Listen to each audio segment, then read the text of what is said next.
ربي اشرح لي صدري ويسر لي امري واحلل عقدة من لساني يفقهوا قولي واجعل لي وزيرا من اهلي. You will not believe what I found in the Quran. Look, this is chapter number 2, Surah Baqarah, verse 229. Just focus on this. The words are: divorce is twice. At-talaqu marratani. Divorce is twice. Meaning, you can give divorce once, and then there's a waiting period. You can take her back within that, your wife, and then you can give divorce second time. Then you can take her back within the waiting period. Then the third time, there is no waiting period. That's it. The relationship is over. Divorce is twice, right? However, sometimes you need to think more broadly from a different angle. Otherwise, that narrow thinking, that narrow-mindedness would never be able. You would never be able to see the worlds beyond. Think out of the box, right? Divorce is twice. Yes, it's true that divorce is twice, meaning you can give the divorce twice to your wife, then take her back. However, if you think from the philosophical point of view or from the language point of view, but think from another point of view.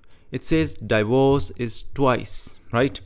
Now, if you go to a Qur'an calculator and search for the word divorce, it says at-talaqu marratani. At-talaq is divorce.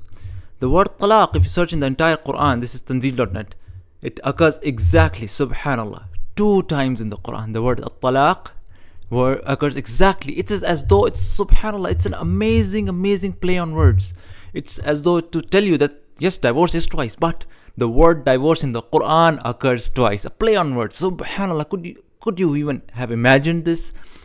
Divorce is twice, meaning the word divorce, talaq, occurs exactly 2 times in the Quran. Subhanallah, a play on words. And if that wasn't enough, where do these 2 words occur in the Quran? Exactly in chapter number Surah Baqarah, chapter number 2, and the second occurrence also in Surah Baqarah, chapter number 2, which is what?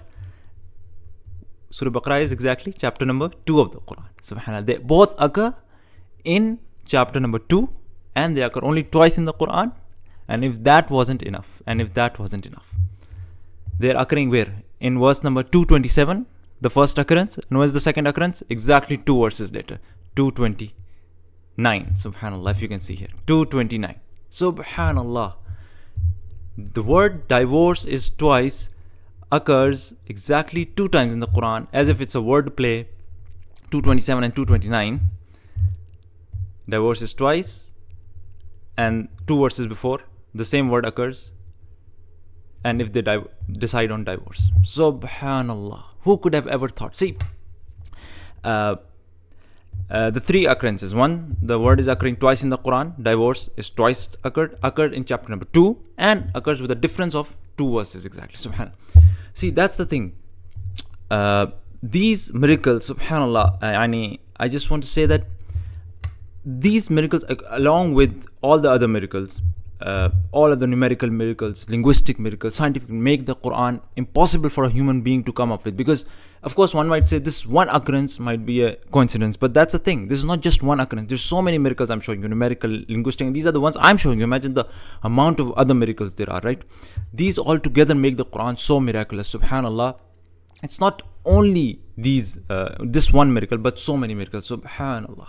Who could have imagined that the Quran, and then subhanallah, it's not only the occurrence. See, I could have the Quran is a book of signs. It will never show you a picture of God.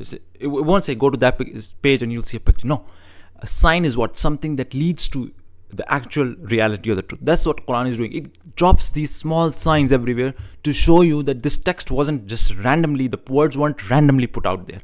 They were put out there with a purpose, right? To indicate, to knock at your doors. So these are all signs in the Quran. They're not, the Quran will never show you face to face God, but give you signs. That's the whole idea, right? إِنَّ الَّذِينَ يَخْشَوْنَ رَبَّهُمْ بِالْغَيْبِ لَهُمْ مَغْفِرَةٌ. You have to believe in God without actually looking at it. So may God give us complete conviction in the Quran. You can go to any Quran calculator. This is tanzil.net. Search for the word talaq, and you will find it's occurring twice.